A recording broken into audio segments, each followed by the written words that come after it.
This is actually the secret to mixing for modern levels of loudness. The more frequencies you cut out, the more headroom you gain to drive it harder into your saturators, compressors, and limiters. Frequency distribution is everything. EQ is probably the most important tool we have in our toolkits. However, I think a lot of people overlook it because it's so basic. When we first start out music production, EQ is one of the first things we learn. And for that reason, I think a lot of people glance over it and don't give it enough attention as some of the other concepts in music production. If you can master EQ, your mixes will be so much better, I promise. So in this tutorial, I want to go really deep. I want to talk exactly about what an EQ is doing to the sound. And then later on, I'm going to give some practical advanced tips that I don't see mentioned anywhere else online. Now, fair warning, this is going to get extremely technical. So if you're not into all this nerdy stuff and you just want the practical tips, you can skip here.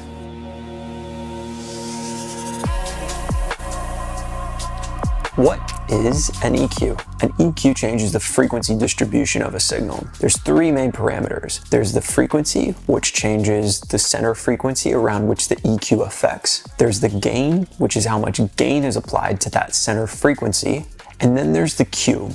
Now the Q stands for quality factor, which is a term that comes from physics. What it means is the ratio of the energy of a frequency to the rate at which energy is dissipated per cycle. So what this means is if you have a really high Q value, the rate at which energy dissipates must be really small. And this is why having a high Q causes a sharp resonance that decays over a long time, because energy is dissipated slower. This also ties into the Fourier transform, but that deserves its own video. But basically the Fourier transform takes a wave that has time on its x-axis, like you see in your audio software, and represents it with frequency on the x-axis, like you see on a spectrum analyzer. That's it. This is what a spectrum analyzer is doing when you hear a wave playing. The waveform you see on the left and the spectrum you see on the right are the same thing, just depicted differently. Now in this video, I'm going to talk exclusively about parametric EQs, and I'm just going to focus on digital EQs because honestly, I don't think the digital world gets enough love. You know, you hear all this talk about analog this, analog that. Where's the love for digital? So in this video, I'm just going to talk about digital EQs. First off, you have to understand what an EQ actually does. If I have a sound and I EQ it, a new sound comes out. This new sound can be thought of as the original wave convolved with something called an impulse response. Now, what does that mean? Convolution is just when two waves are multiplied together as they slide past each other. Okay, so what's an impulse response? Remember how the Fourier transform takes a wave and represents it in terms of its frequencies? The EQ curve you see is the Fourier transform of the impulse response. Put another way, the impulse response is the time representation of the EQ. They're the exact same thing, just represented in different ways. So when you hear impulse response in this video, you can think EQ curve in your mind if that makes it easier for you. It's just another way to represent it. So going back to what I said earlier, EQing means convolving a sound with its impulse response. So as the sound plays, we slide the impulse response past the wave and multiply it with the original wave as the two overlap. The wave we get out is the EQ'd wave. You still with me?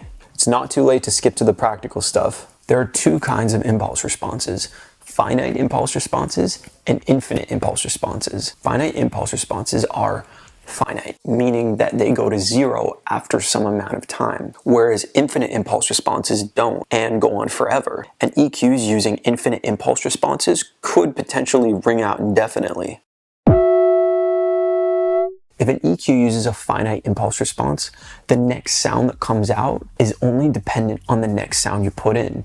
That's in contrast with an infinite impulse response, where the next sound that comes out is dependent on the next sound you put in, but also the previous output. So there's a feedback loop involved. Analog EQs can be modeled using infinite impulse responses, and this is because the capacitors in the EQ act as a sort of memory of the state in which the filter's in. Finite impulse response EQs have a better stability associated with them, and this can sometimes improve the frequency response of the sound because round-off errors aren't accumulated inside the filter. Notice that I don't say improve the sound because the small imperfections can make it sound better. I promise this is going somewhere. There are two main kinds of EQs. There's minimum phase EQs, which have zero latency but introduce a phase shift. Then there's linear phase EQs, which don't change the phase at the expense of introducing latency. So no phase shift sounds great, but in practice, this isn't always the case. Linear phase EQs result in pre-ringing, where transients get smeared and the sound appears to fade in before it should. But why does this happen? It's due to the impulse response being delayed, since the left side here represents the future. Now the sound starts here and we can't predict what the wave is going to do in the future, so we're forced to delay the impulse response so the EQ can affect the wave properly and give zero phase shift. So that's confusing. Let's look at it in a simpler way. If I have a chunk of audio that's being passed into a linear phase EQ and I hit play, all of a sudden the wave appears and starts playing. The wave can't be affected properly though, since half the impulse response isn't touching it. In order for the EQ to work properly, the wave would need to start back here before I hit the play button. Now, as far as I know, time machines don't exist, so what happens instead is after I hit the play button, we delay the sound from starting so that the impulse response overlaps with the wave. The delay is so that the computer has a little bit of time to see the incoming wave. Regular EQs have impulse responses that are only positive, so there's no need to introduce a delay. This is also why brick wall filters are impossible. If you have a perfect brick wall low pass EQ, the impulse response looks like this, which extends infinitely far in each direction. Remember, the x-axis of the impulse response is time, so as you approach a perfect brick wall filter, a signal would need to extend infinitely far in time. And this is why brick wall filters are impossible without some sneaky hacks. Both regular and linear phase EQs cause post-ringing, but it's hard to perceive since it's mixed in with the original sound. Linear phase EQs effectively halves the post-ringing and provides an equal and opposite amount of pre-ringing. There are some methods you can use to reduce the amount of pre-ringing and in some cases eliminate it almost completely. For bell points, the amount of pre-ringing of linear phase EQs is dependent on how sharp you're cutting or boosting and the frequency you're cutting and boosting at. Cutting tends to cause less pre-ringing than boosting, and EQing lower frequencies tend to reduce the duration of pre-ringing. We're almost there. The effective Q on pre-ringing is interesting. Higher Q values increase the duration of the pre-ringing, but decrease its amplitude. So to recap, impulse responses on the right-hand side of the y-axis give regular minimum phase EQs, whereas symmetric impulse responses give linear phase EQs. Side note, anti-symmetric impulse responses look like this. The left side is the opposite of the right side, and the frequency response of this would give you an EQ that changes imaginary frequency. And man, the rabbit hole goes pretty deep when you start looking at imaginary frequency. But I digress. So should you use linear phase EQs or normal EQs? Well, like everything in music production, it depends. If you're EQing in parallel, regular EQs can cause phase cancellation, so linear might be the way to go. Now, if you want that transient to hit right where it needs to, minimum phase EQs would probably be better. However, the phase cancellation that minimum phase EQs introduce isn't necessarily a bad thing. In some cases, it can cause a sort of multi-band pumping effect that can sound pretty juicy if you pull it off right. Dan Warhol has an amazing video on linear phase EQs that I highly recommend. That's your homework. Go check out his video. Now, I know I said I would only talk about digital EQs, but I know there are some of you dirty analog purists out there. So let's talk about analog for a second. An analog EQ is basically a digital EQ with an infinite sampling rate. So time is treated as a continuous quantity rather than chopped up into samples. In the same way that a digital EQ curve is given by the Fourier transform of its impulse response, an analog EQ curve is given by the Laplace transform of its impulse response. The Laplace transform is more complicated than the Fourier transform, but basically you can think of it as a Fourier transform for a frequency distribution that changes over time, and it contributes to that warm sound we hear. And you might be thinking, well, a spectrum analyzer has a frequency distribution that changes over time, and that's true. And the spectrum analyzer isn't really doing a Fourier transform, but this video is getting way too deep. And I'm gonna do a video on Fourier transforms and spectrum analyzers and why you can't trust them. Okay, now that you have a conversation starter for your next date, let's get into the practical stuff. Okay, so I'm gonna give you some EQ tips that I don't see mentioned much elsewhere online, and this really helped me up my EQ game. Tip number 1. This is something that's helped me a lot, and it's probably my most important EQ tip. It's the idea that EQ cuts create definition. What do I mean by that? EQ cuts cause separation between different parts of the spectrum. And this doesn't just reduce the frequency that you cut. It actually appears to make what's on either side of that frequency cut to pop out of the mix a little bit more. Two sounds that take up frequency regions beside each other can be made to stand out more if you just cut the frequencies between them. EQ cuts create space between frequency bands, which sounds obvious, but this gets to a really important concept in music production. The way we perceive part of the frequency spectrum is dependent on what's happening around it. This is one of the reasons the classic Pultec style EQ shelving sounds so good. The small dip before the boost causes more separation between what's above and below the cut. Let's say you have a mix and you want 300 hertz to sound louder. Instead of boosting 300 hertz, you can cut 200 hertz and 400 hertz, and this will make 300 hertz sound louder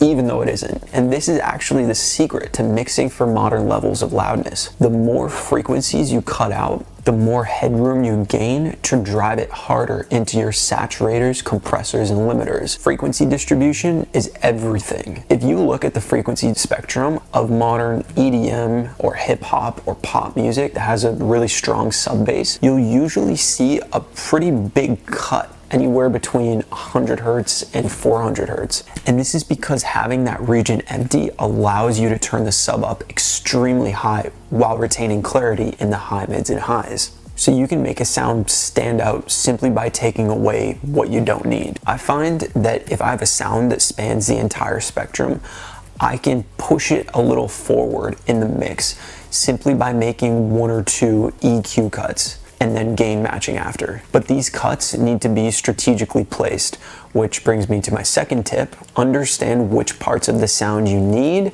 and which parts you don't. It's tough sometimes to know how to EQ a sound, especially when it sounds good on its own, but not good in the context of the mix. There's 2 main frequency parts of a sound.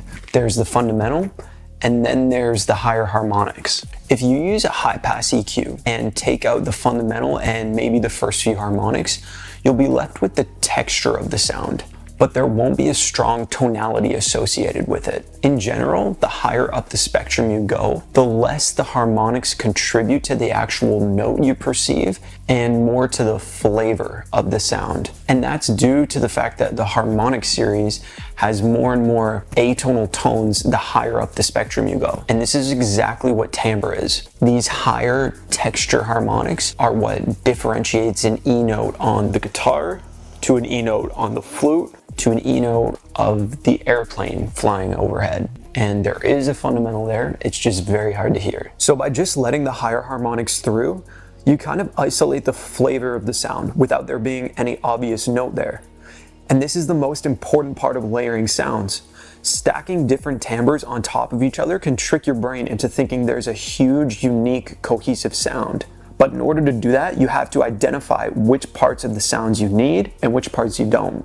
One way to tell which frequencies you don't need is to play the entire thing and sweep an EQ cut across. If you find that cutting out a certain frequency range doesn't drastically change the timbre of the sound, you can cut that sound out. But it's important that you do this while you're listening to the sound in the context of the mix. The only exception to this, I think, would be if you're trying specifically to fill up a part of the frequency spectrum. But it can still be hard to fit a certain sound or instrument into your mix, which brings me to my third tip. Boost to find where the sound should sit in your mix. If you're trying to fit a sound in a mix, but it's just not working, try turning the sound down about 5 dB below what you think it should be. And take an EQ and boost and just sweep around the spectrum to find where the sound should live in your mix. This technique also works well for identifying empty spots in your mix if you're trying to fill it up more. My last tip is something that separates the pros from the rest of us. The most important thing about learning EQ is listening.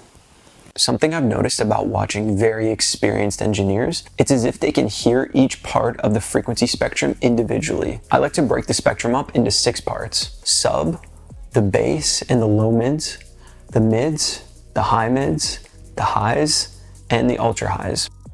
This is just what works for me. If you have a different way of dividing up the spectrum, go for it. Whatever floats your boat. Really get to know each part of the spectrum like your best buds. The best way to do this is to take a song you really like, throw it into your DAW, and just go wild with it. Make boosts and cuts, and really listen to how it changes the balance of the mix. How does the mix suffer when you boost the mids by 6 dB? Listen to how empty the mix sounds when you cut out 200 and 300 hertz. By doing this, you'll build up an intuition for how different parts of the frequency spectrum contribute to a mix and how to identify problems in a mix. It'll also help you figure out what your songs are lacking if it's missing something. Another method to really learn the lay of the land of the frequency spectrum is to take white noise and send it through a low pass filter and just slowly move it up the spectrum. Pick a frequency and try and stop on that frequency with your eyes closed. Don't cheat. And try this with a high pass filter also. And instead of white noise, try it with a saw wave. If you really want a challenge, try it with an entire track. When I did this, I found that what I would call bassiness or muddiness starts way higher up the spectrum than I thought. You might have heard that our ears are pretty sensitive to the 2 to 3 kilohertz range, and that's true. But I've personally found other regions that can become quite harsh in the highs, and I only discovered that because of doing this exercise and EQing with my eyes closed. I always EQ with my eyes closed. That's another thing. You don't want to be fooled by the spectrum analyzer, so EQ with your eyes closed.